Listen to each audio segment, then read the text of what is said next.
ndio kijana amefika. Sawa?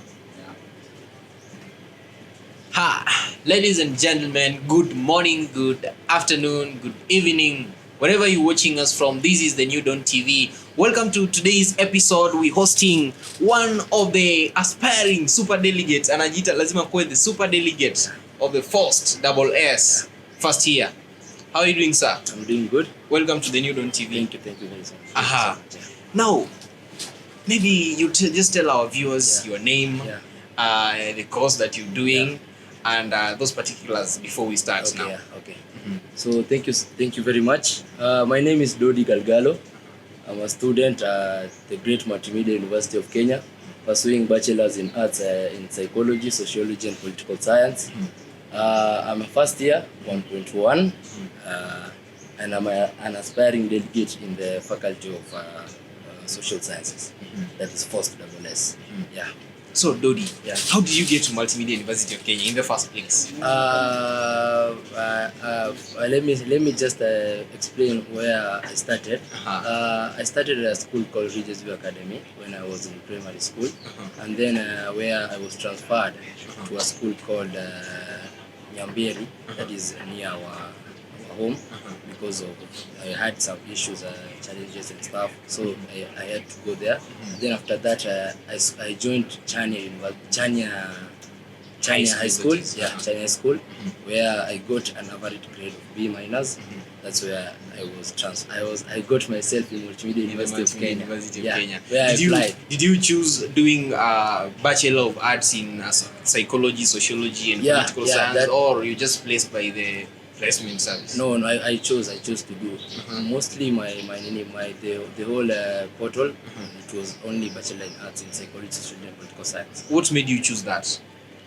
Firstly, let me say, Bachelor is in arts, that is psychology, sociology, and political science. That is where my blood is in.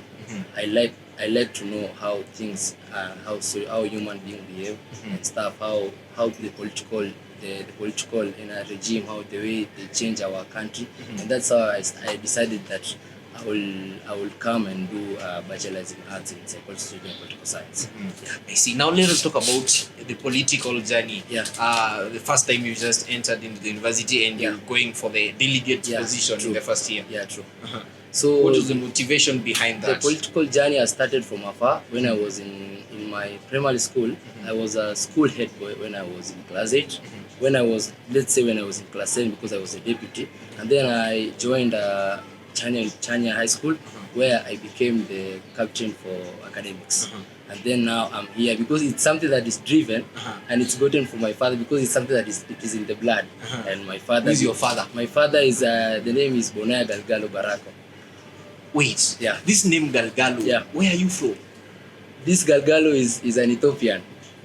You mean you're in Ethiopia? Yeah. Okay, how did you get to Kenya? My mother is an Ethiopian, and my father is a Borana. Oh, so that's the name where the Ethiopian is coming from. So you're born in Kenya, you're Kenyan by birth? Yeah, I'm Kenyan by birth. Okay. Now, let's continue about the journey, your delegate journey. So when I joined the university, I had an ambition to become the school president. That is, when I just entered this school, I was just eager to know. So you're ambitious to become the school president? Yeah, I'm very ambitious to become the school president. Come 2028, 2029. Yeah. So when I joined this school, I was very eager to know the way this school is governed, the way the leaders behave, the way they do their things. How did you know about the leaders' behavior? What did you find out about the leaders' behavior, the current leaders' behavior? Yeah, thank you. Now, when you look at the school, you are just, by the environment you see, you just see the way, it speaks for itself. Leaders are there to change things the way they are. So that's what motivated me to look around and say, okay, let me just try to know the way the leadership in this school works.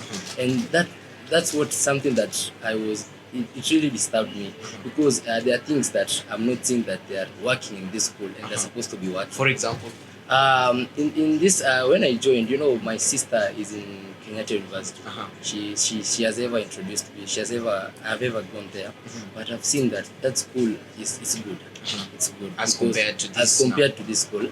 The resources, the way people live with the students, and it's something that motivated me, because when I came to this school, I wondered, are we in school or where are we?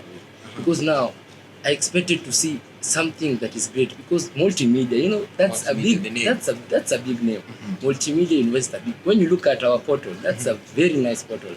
But now when I entered this school, I was like, okay, let me see. So the school, you found the school in a way that you didn't expect. Yeah, I didn't expect to find this school the way it is. And now I am blaming the leaders. The current regime, I must blame it, because they are the one and they are the cause of what you are seeing in this school. For example, you're the president of the Multimedia University of Kenya in 2028, 2029. What will you do to change? Change, yeah. Firstly, change comes from yourself. It can't just come from the people. It comes from yourself. You're supposed to realize the problem that each comrade undergoes in this school. And now you're supposed to say, okay, this is the things that the comrade undergoes. What do the comrade wants? You don't even focus on your own self. You focus on our comrades. But now change does not come just from you just saying that I'm going to do this once I'm elected. No, change comes from the way leadership attracts someone. It's something that attracts the people. So it's not something that you will go somewhere and now people, when you start saying things like this and like this, people now get attracted. No, they see the way you are doing things. When you stand, the actions. When you stand somewhere, when you just go and advocate for bursaries for students, when you just stand somewhere and you for the students, you advocate for students for this and this and this. The students see that this is the leader, and now, but not just talking. Yeah, not just empty plans. Yeah, they are not even. They are feeding us with empty plans, and now the problem is we are those people that we are accepting the empty plans. Yeah, we don't. So the problem is with the comrade themselves. Yeah, the problem is with the comrade themselves. They don't know what they want. Once a leaders come, he has told that I'm going to become. I want to become an SG. I want to become the president. I'll do this and this. What has he done before, so that we can give him the chance to become the school president or the school secretary general? Yeah, so there are some things that we're supposed to be looking at before electing a leader. Before electing a leader must be very, very, very ambitious. And you're supposed to look at the other people's life, not only your own life. Because what you are seeing here with the current regime, and I'm very sorry to say that, they are looking at their own problems. They are only feeding themselves, nothing else. They don't want to know what a comrade undergoes. They don't want to know what other students are going through. They're just when we look at them when they were during that time when they want to get our votes, they were very, very happy, greeting us each and every time. But now you don't know even where they are. And that's now the people we are calling leaders. They're not. Those are politicians. They're not leaders. Okay, there is a difference between a politician and a leader. There's a difference. Yeah. What exactly, since you're vying for the delegate seat, what exactly are you looking into these leaders that are aspiring at this moment? What exactly are you looking from them so that it defines a person that you're going to elect? Very true. Thank you so much. So what made me to stand the delegate seat, and in fact I'm going to be a super delegate. That one now, I'm unopposed. I'm unopposed in that faculty. Oh, you're unopposed? I'm unopposed. There is no one who is going to defeat me in that faculty. Are you unopposed in terms of being unopposed, or you are overconfident? I'm very confident. Not that I'm overconfident. I'm very confident that I'm going to get that seat. Okay, so you have some other people are vying. Yeah, they are there, but I'm just saying that those are jokes. Utawapatia dust. Wataona kivumbi masubuhi na mapema. Watu hawana ideas. Watu hawana ideas, hawana mipango, hawana manifesto. What's your plan? Your manifesto. Let's talk about your manifesto. Yeah, true. The first thing, we were there when what made me do the delegate seat. Yeah. Very true. So when I just stood, no one told me to stand the delegate seat. I just came up and said, okay, because I've seen the leaders. At first I wanted to become an SG, but now I was told that a first year cannot become an SG. Yeah. Hey, ladies, this one is shocking. Yeah. You wanted to become the SG? I wanted to become the SG of this school when I first joined, but now I was told, Kijana, Hapana, peleka. Who's the one who told you such? No, it's something that you are seeing, the way the reaction, the way someone just telling you, no, you can't stand for the seat, for the Secretary General seat. So I went and said, okay, let me try. But don't you think that is your dream being shattered? No, it's not even shattered because you know we are there with their rules. There are rules to be followed. So I said, okay, if that's the rule, I asked. Imagine I asked and I said, okay, because I cannot stand the Secretary General seat when I am my first year, what can I be then? I was told you can be a delegate. What is the role of the delegate? What is the role of the delegate? And that's where my mind clicked now. And I said, okay, the role of the delegate is to elect the regime that is going to lead you in this school. And I said, yeah, that's what I want. So the moment I realized that it's not we or a faculty that is going to vote for people, it's those people in the faculty that are going to vote for you. And I said, okay, so let me just try this delegate seat so that we can elect leaders with very ambitious, who want to lead, who want to govern this school in a proper way. And I said, okay, because now there's nothing we are looking forward. It's election time. We had to exchange words with people in our faculty, and now at least I can say that most of them, they are very, very positive about me. They have seen the leadership skills that I have, and I've said, okay, let me give it a try, because now leadership comes from God. And I said, let me give it a try so that I can ensure that the regime that is going in next, because I was not there with the previous regime. I ensure that the regime that is going, that wants to be elected in this year 2027, it's going to be a perfect regime. That is going to lead the school in a proper way. Now there is this other question of how are you going to ensure that you're representing the interest of those comrades at your level, that is at your faculty, those ones that are going to vote for you, representing the interest of them like in a balanced manner in voting whatever the leader you're going to vote. True. Thank you, sir. Thank you very much. Because before you answer that question, in your faculty, say for example, there are almost 300 students, and for example, 200 students vote for you because you want to be the super delegate. Super delegate. Now, if these 200 students vote for you, and each of them has their own interest, right? Now, student A will say, I want this particular person to be the chair of MMU because this particular person, I've seen the manifesto and whatever and this person is fit. And student B will come and tell you, I want this particular, now a different person to be the chair. In such a situation, how are you going to vote? Because you need to consider both opinions of these particular students, because you're the one representing them in that case. How are you going to handle such? Thank you very much. So in such a situation, it rings something in your mind. So you remember telling someone that you want to become a delegate in your faculty. Last week, I had a meeting with almost 200 of our members in our faculty. And what you're telling me is what they were telling me, because each and every comrade has something that he has seen in a specific leader. Exactly. So the moment I realized something like that, I was very shocked, because I understood that these leaders, maybe they want a specific person as a whole. But now it rings in my mind that nothing like that. They are very different, because there's a Kamba here, there's a Lo here, there's a Kisi here, who want to vote for different people, what they're seeing in a different leader. So and I just told them, okay, because you have given me something, you have elected me as a delegate. That is the only thing that I will assure you, I'll call you, because we have to analyze these leaders. We have to look at your manifesto, step by step, because you cannot just write a manifesto there. You cannot just take an AI and draft a manifesto, and then you're telling us that we are going to follow. Once I have been elected as a super delegate in our faculty, all those people that have elected me will call them, and now you've said these are the manifesto of a certain leader, what are we going to do? And comrades are very, very, very, very positive to hear from me. They just want the direction to be given, and they will follow. And that's my stand. That's my stand as for now, because I know I'm dealing with very serious people in our faculty, and they know the leaders that they will give me, because I must hear from them. That And there's something that it's called delegate representation in this school.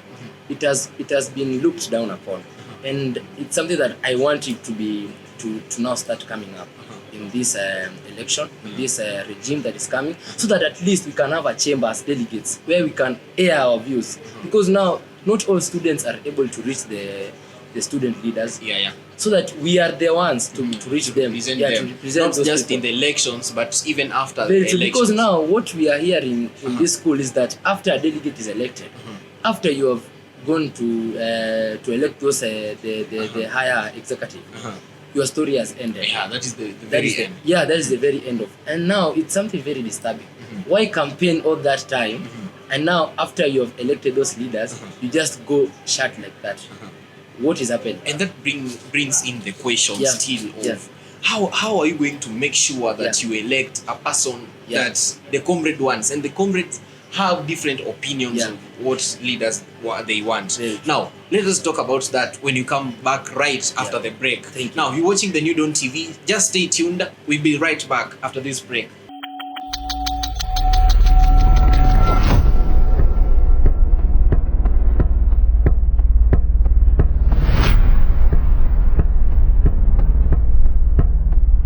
Ladies and gentlemen, welcome back to the New Dawn TV. It was just a short break, and we're here with a big man still discussing about matters delegates and how they're going to represent interest of the comrades and the voices of comrades in terms of choosing leaders and electing leaders that are accountable, and they're going to help the Multimedia University of Kenya move at least a step forward as compared to where we are, because as we are right now, it seems just like a little bit improved high school.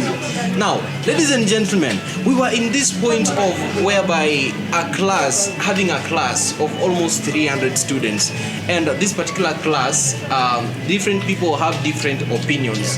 How are you going to handle that? Because you need to listen to all those voices. How are you going to handle such a situation? So thank you very much. In such a situation where half of the comrades have a different opinions towards the others, I can say as a leader, a leader is there to not to dictate, but there to lead and give direction. Because you have heard from both different sides, you have listened to them, what they have told you, and now it comes a time to analyze now. As a leader. You sit down and examine, okay, what is going on, what is happening, and what needs to be done. You're supposed to ask yourself three questions. What do comrades want? What are in their mind? And what is the leader results? No, the results of what you're going to make as a leader, the decision that you're going to make as a leader. So in such a situation, the only thing that can be done now is to call all the members of the class to the same table.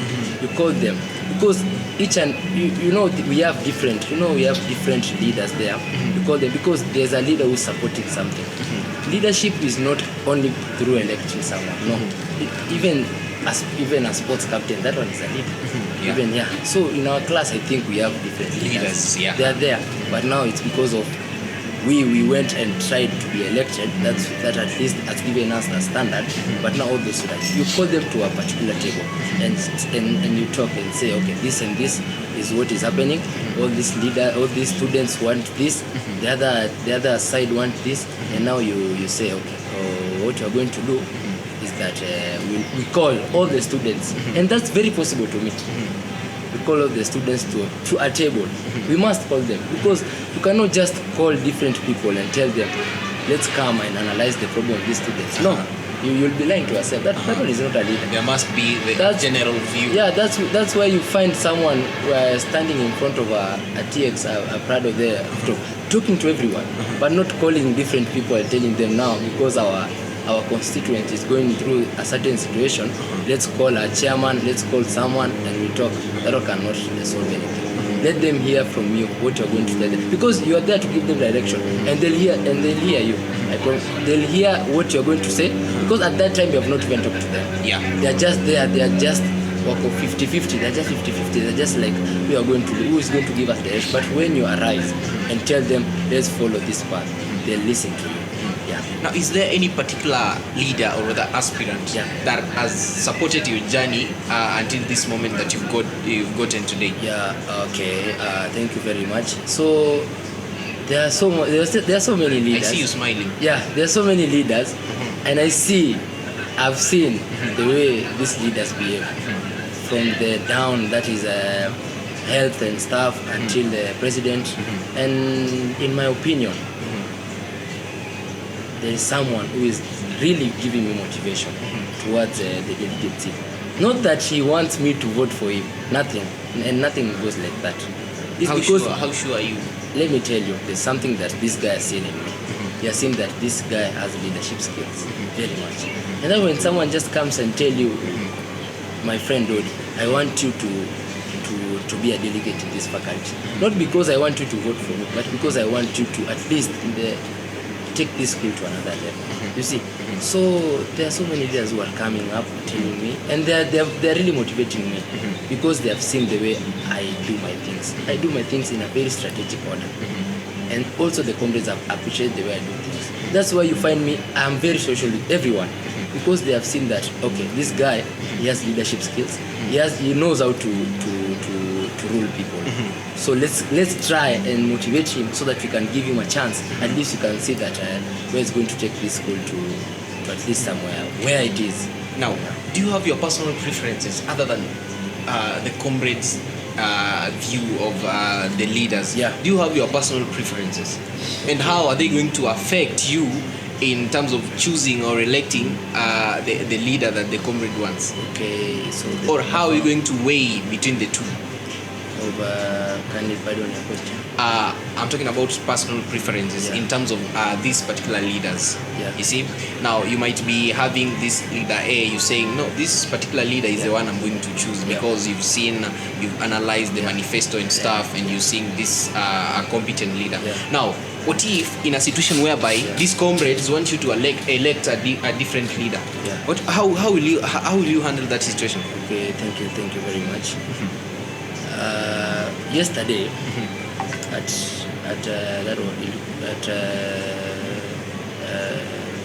4, it was 4 at 4 p.m. There's someone you also have a team that you work with. So yesterday I was in a place called Bismarck in just Rongai, and I just took all the manifesto of the 3 presidents. I took the manifesto and I analyzed very carefully all the manifesto of the 3 presidents, and I compare it with the last manifesto of the current regime, with the now that they want to be elected. I wrote them. I also have them in my book, and I analyzed them very strictly. And I've already made my decision. Let me tell you. Okay, what was your finding when analyzed those manifestos? When I analyzed those, thank you very much. When I analyzed the manifesto, there are things that I saw that they are not going to work in this school. There are things that you just wrote because you want to become a president. You want the manifesto to be full. Pillars. Yeah, to be full there. But now you are not looking at the interest of comrades. Why you're telling us that you're going to focus on the way you're going to create job opportunities with the comrades outside? No, it doesn't work like that. Kindly, if you're supposed to first deal with the situation that is inside here, we have something called the bursary, the bursary kitty. It was last week where the PS of health, we were in a meeting, and now he was able to give us 500,000 through Honorable Yogo, and we are able to advocate at least for 10,000 for students. I was not a beneficiary. I was just there. I was serving as a deputy president IR, International Relations. I just went there, and at least 10 of the students got the 10,000, the bursaries. And I really appreciated that. And that's what a leader, that's what defines a leader. But now when you tell us that you're going to focus on what you're going to build outside for the leaders, for the students, it can't work like that. Stuff like the Wi-Fi, stuff like water, there are things that you're supposed to sanitize. There are things that you're supposed to look inside the university itself. So when I tried to analyze those manifesto, I saw now the leader that deserves to be elected in this 2026-2027 election year. And I'm very sure that that leader is going to serve, is going to show an improvement in this country. Yeah. Now, Mr. Galgal, how are you going to handle pressure when it comes to the candidates? Because you know the first thing that happens after elections, that is the delegate elections, is that there are these goons and stuff. They will take you away, and maybe they will force you into a camp that you will not want. Now, how are you going to handle this pressure from these particular candidates as a leader who's focused in electing a leader that is of the comrades' choice? How are you going to handle that pressure? Thank you very much. So once I'm elected, I'm very defined and I know what I'm doing. I've already arranged myself. And there's no one who is going to antagonize me. Let me tell you the truth. Once I'm elected, you know, I've heard just once you have elected, you just stand there and you shout someone's name and you are taken. It doesn't work like that. If you know where you stand, if you know where you're going to vote, if you know what you want in this school, for someone like me, I've already arranged myself, and there's no one who is going to take me anywhere. I'm going to be in school. I already have my car in school that I'm going to be using. If need necessary, where I'll be told to go, I'll go, but with a certain rules. If you're going to serve the interest of comrades. That's the only thing that I want. But not that you just want to look for inside yourself, because I have seen and I know those leaders who just want to serve in the name of they want business and stuff. No, I've seen and I've already analyzed. So the only thing that I do, because there's pressure, and you're talking the truth, there's pressure, and even now there's a lot of pressure that I'm going through. Because each and every time you are being looked for, each and every time you get opposed, each time you hear everything, you hear things that you are not expecting. So to me, the only thing that I can do, and you'll just see the way I'll behave, and that's how a leader should behave. You're not supposed to just go somewhere and say, this is my take. No. You can't even say something like that. Now, what does that tell you about, what do you make out of that about the delegate system as compared to the one man, one vote system? Thank you very much. So I find the delegate system very confusing to the comrades. Let's take it like this. Once the comrades, you know, they say that one comrade is represented by 100 people, isn't it? So once the 100 people, the 200 people elect, because now you are aspiring for a super delegate, you need more than 100 people so that you can get the super delegate. I find that because you have not even sat with everyone, to be honest, I've not even talked with, at least I can say I've talked with 300 people. Because there are some people who live outside, you have not even managed to get them. There's some people who just know you, but they have not even heard from you. So I find the delegate system very confusing, because the students, once they have elected you, they know everything. They hear the rumors that you voted person A. You voted person A, and maybe those students that elected you, you had an agreement with them that once you have been once I have elected and I've given you your vote, you're going to give a certain person your vote. And now when they hear something like that, they'll be very annoyed with you. Exactly. So when I just try to analyze between the one man, one vote and the delegate system, I find that one man, one vote is very suitable. But at the same time, I was looking at a system called a coalition, whereby we find the president, the secretary general, all the ministers, they form a one team, whereby they have their party. Where students, they can be able to elect a certain group of people, which is contrary to our school, where we are removing a president from this point, a secretary general from another. We don't know the way they work. You know, when the coalition system analyzes the way a leader is, and they see that these leaders are potential. Because when I was in this school, when I joined this school, I said, if there is a coalition system, I'm 100% sure that I'm a first year, but I'll be given a minister, because they have seen the way am working. So I would rather say that the coalition system is it's something that can work in this school. But now I just asked someone a question and he told me, can this coalition be returned in this school? But he told me that the constitution has already been reviewed, so it's something that is going to take a while before reviewed again. And I said it's okay, let's continue with the delegate system. But now we are it was last month, not last month, December, that is 2025.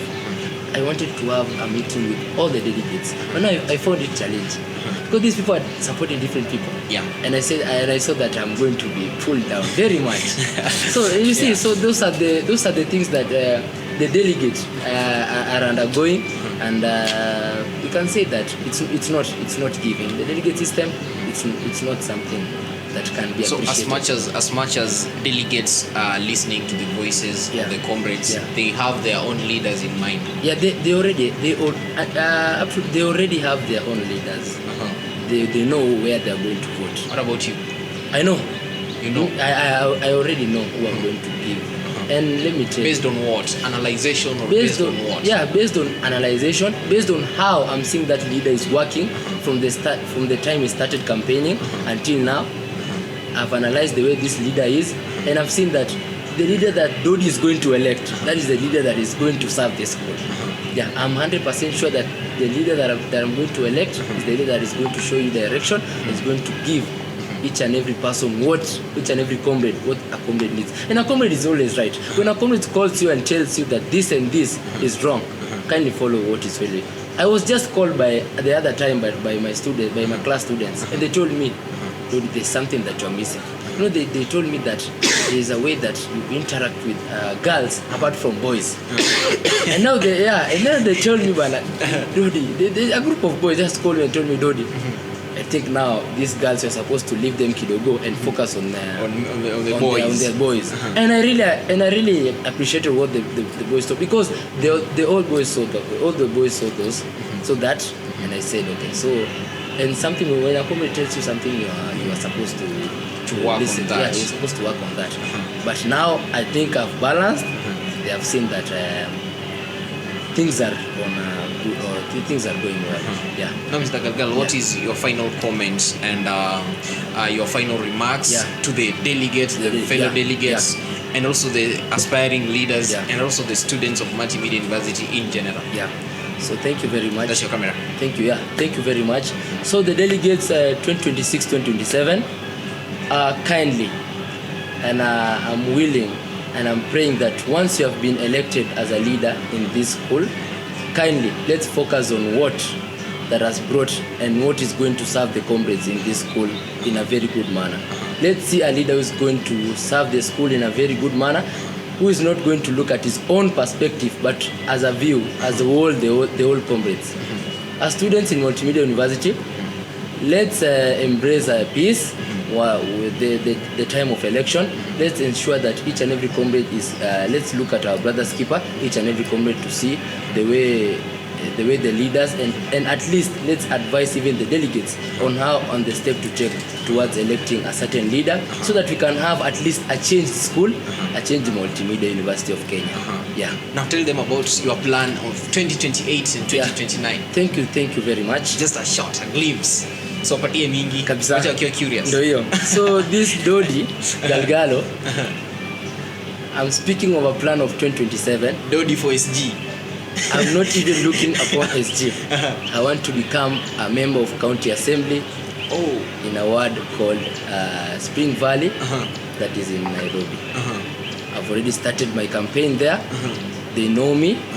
And that's what I'm very ambitious. But now I must ensure that I've tested something called Secretary General. You're talking about 2027. That is 2027. 2027, yeah. You want to become an MCA? I want to become an MCA. Ladies and gentlemen, are you listening to that? Hey, whoa. this is very touching. Yeah. I want to become an MCA.